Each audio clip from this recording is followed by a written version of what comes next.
Now let's proceed to the computation of dilution of solutions. And in this particular presentation, we're going to use the alligation alternate method. First, we need to list down the given. The initial concentration of soy sauce is equal to 100% volume in volume. The final concentration of soy sauce solution is equal to 40%, and the total quantity of soy sauce solution is equal to 200 ml.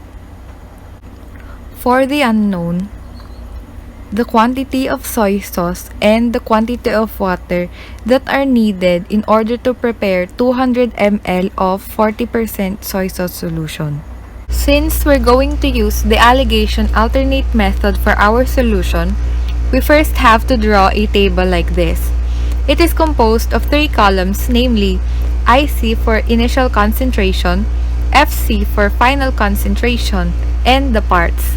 So for the first column, which is initial concentration, we have to list down values from the highest value to the lowest value. As you can see, the first value that is listed is 100%, which is the initial concentration of soy sauce from the given. And since we do not know the initial concentration of water, we just have to list down 0%. Now for the second column, which is the final concentration, from the given, it is provided that the final concentration of the soy sauce solution is 40%.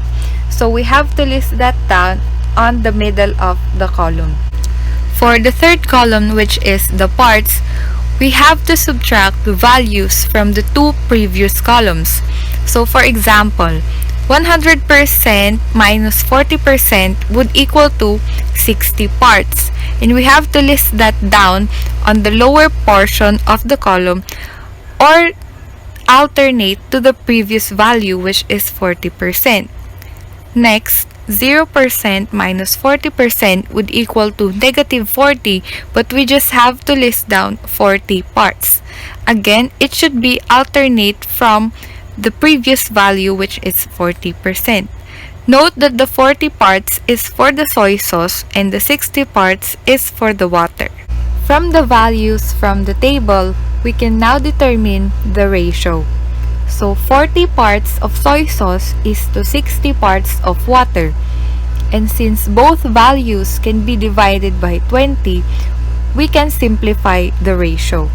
So 40 divided by 20 is equal to 2, and 60 divided by 20 is equal to 3. Therefore, the simplified ratio is now 2 parts of soy sauce is to 3 parts of water. Now we can proceed to determining our first unknown, which is the quantity of soy sauce. And we can do so using ratio and proportion.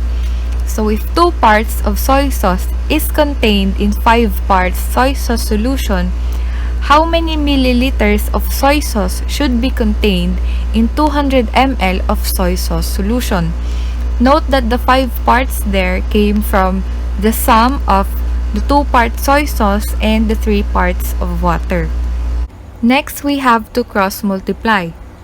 So x times 5 parts is equal to 2 parts times 200 ml.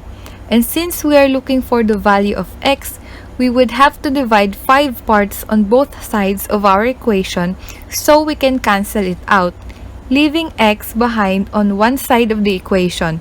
So what's left for us to do is to perform the operations on the right side of the equation. So 2 parts times 200 ml divided by 5 parts. So cancelling the unit of parts, X would equal to 80 ml, and this would be the volume of soy sauce. For our second unknown, which is the quantity of water, we just have to subtract the volume of the soy sauce from the volume of the soy sauce solution. So 200 ml of soy sauce solution minus 80 ml of soy sauce, what's left is just 120 ml, and this is now the quantity of water. So for our final answers, in order to prepare 200 ml of 40% soy sauce solution, we're going to need 80 ml of soy sauce and 120 ml of water.